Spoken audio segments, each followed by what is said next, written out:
Hello students, so we have been studying this chapter 5, that is this different kinds of materials. So in that we have studied what are acids, what are bases. We have studied different kinds of indicators, natural indicators and synthetic indicators or artificial indicators. So now today we'll study neutralization reaction. So what happens when an acid is added to a base? So there is a reaction going on inside in this. So what happens when an acid is added to a base? So when an acid is added to a base, salt and water are formed. Salt and water are formed when acid is added to a base. Also there is evolution of heat. So along with salt and water, there is a evolution of heat. So the reaction between acid and base is called neutralization reaction. The reaction between an acid and a base is called neutralization reaction. So if you're asked what is neutralization reaction, you need to answer this. The reaction between an acid and a base is called neutralization reaction. So there is a general equation. Acid plus base gives salt, and salt plus water plus heat. So you can see in the screen, this is the general equation of the neutralization reaction. Acid plus base gives salt, water and heat.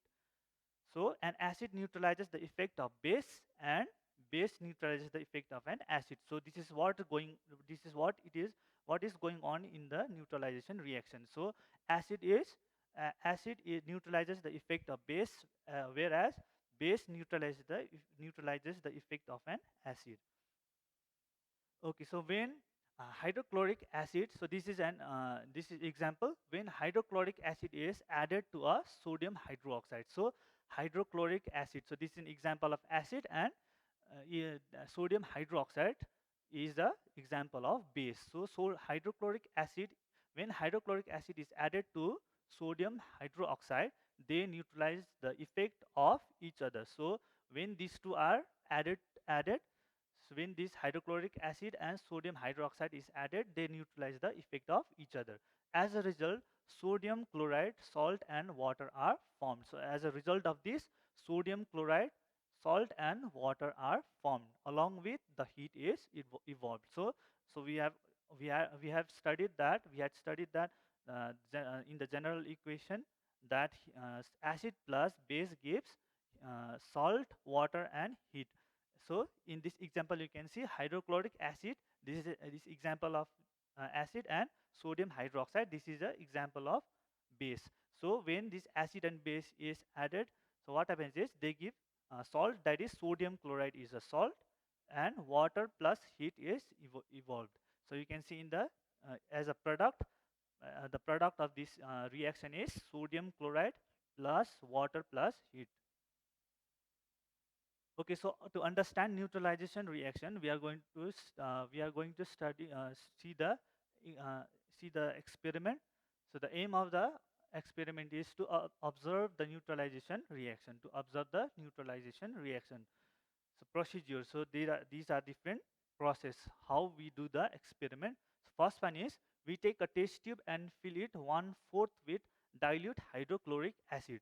So we take a test tube and fill the one part, one part of the test tube. Of the four part, we will fill one part of the that test tube with dilute hydrochloric acid. So dilute means that is not strong. So it is weak. So dilute hydrochloric acid is added to the test tube. In second step, what we do is with the help of dropper, we add 2 to 3 drops of phenolphthalein indicator to it. So phenolphthalein indicator is colorless. So you can see in the bracket, it is the phenolphthalein. The color of phenolphthalein is colorless. So with the help of dropper, we add 2 to 3 drops of phenolphthalein indicator to it. So what we do after adding phenolphthalein to the dilute hydrochloric acid in the test tube, what we do is in the third step we gently shake the test tube. So after that, what we do is we note the observation. In fourth step, what we do is we note down its color. So we see what are the changes, what are the changes in the color. So we will observe that solution is colorless.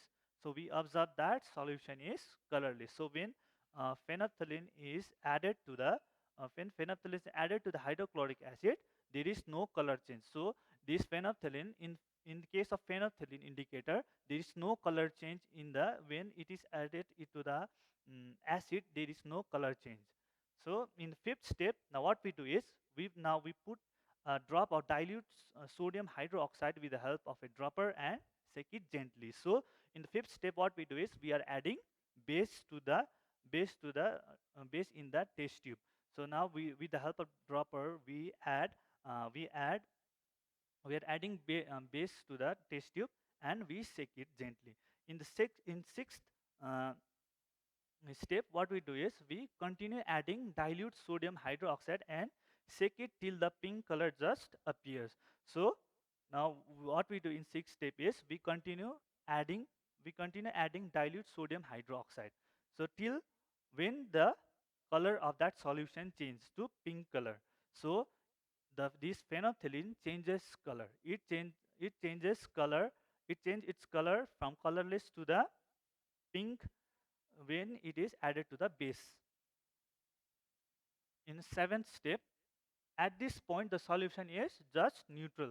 So because we are adding uh, base to the acid, so we know that the solution is neutral. So in the eighth step, now what we do is we add a drop of dilute hydrochloric acid to it. Again, what we do is after adding sodium hydroxide, what we do is again we add a drop of dilute hydrochloric acid to it. So what we observe now is we will notice that the pink color disappears. So when we had added sodium hydroxide, that is base, in that solution of the acid and in that phenolphthalein, the color changed to pink. But now when we add hydrochloric acid to that test tube, that pink color again disappears. In ninth step, again add a drop of dilute sodium hydroxide. So what we observe when we add dilute sodium hydroxide is we will notice in observation, we will notice that the pink color reappears. So again, when we add when we add that sodium hydroxide, which is base in that test tube, again pink color reappears. So this happens because phenolphthalein is colorless in an acid medium and pink in a basic medium. So this happens because phenolphthalein changes its color in the presence of base. So it changes its color to pink when there is a base medium or basic medium. So inference is drop by drop addition of, so this is a result of this experiment. Drop by drop addition of dilute sodium hydroxide neutralizes dilute hydrochloric acid. So sodium hydrochloric acid, not sodium hydrochloric acid, sodium hydroxide is, this is base, so it is neutralizing the effect of hydrochloric acid, that is acid. Okay, so we'll move to now next topic, that is uses of neutralization reaction in everyday life. So there are different uses of neutralization in daily in daily life. That is first one is acidity. We'll cover acidity. Hydrochloric acid is present in gastric juice. So our stomach or our stomach secretes hydrochloric acid. So this acid help in the digestion of food. So but excess hydrochloric acid causes painful condition called acidity. So sometimes the excess hydrochloric acid causes painful condition called acidity. So during acidity, it is advised to take tablet or solution of milk of magnesia. So this milk of magnesia is a antacid. The antacid means it is a medicine that neutralizes acid formed in the stomach.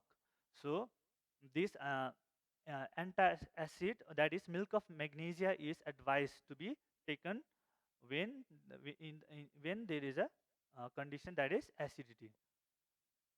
So it contains magnesium hydroxide. Magnesium hydroxide, that is MgOH2. The chemical formula of this milk of magnesia is MgOH2.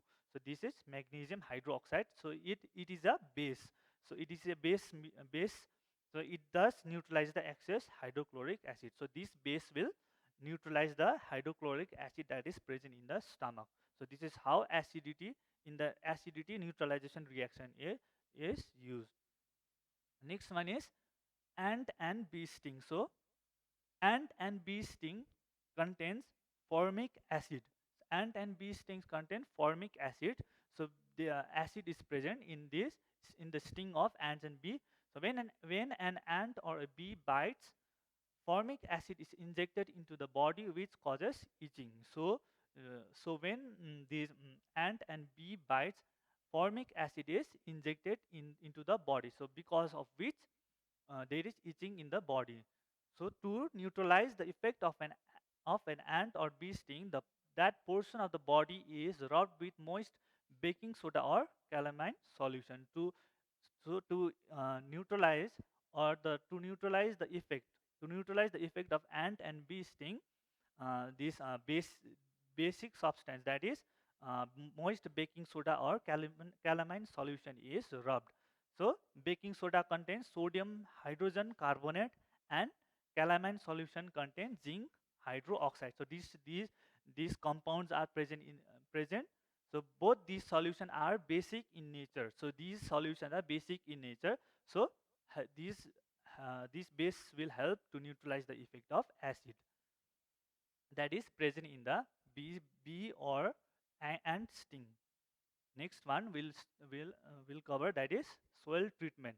Farmer uses fertilizers to improve crop yield. So farmers use fertilizers to improve crop yield due to excessive use of fertilizers. So there is excessive use.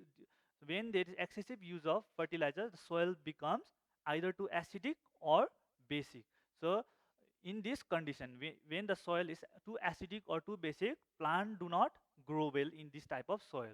So if the soil is too acidic, so what farmers does is the basic quick lime which contain calcium oxide or slake lime which contain calcium hydroxide. So common name is basic quick limes uh,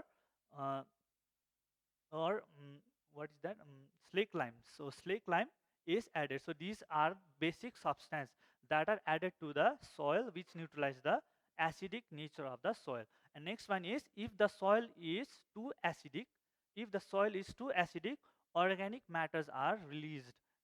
Organic matters are released into the soil, so that the organic matter releases acid that neutralize the basic nature of the soil. So this is how the soil is treated with the help of this neutralization reaction. In this neutralization reaction is going on. So next one is disposal of factory waste. So disposal of factory waste. So the waste of many factories are acidic in nature. So the waste of many factories are acidic in nature. So if they are allowed to flow into the environment as it is, as it is, they cause damage. They cause huge damage to aquatic plant and animals. So the waste materials are acidic. So when these waste materials are released without treatment into an environment, they causes huge damage to aquatic plants and animals. So therefore basic substances are added to factory waste to neutralize their acidic nature. So basic substances are added to that waste, factory waste, so that they don't cause damage into the environment. They are then released into the water bodies. So this is how the factory waste are treated with the help of this neutralization reaction. So there are some questions you need to answer. You go through the video and try to answer these questions.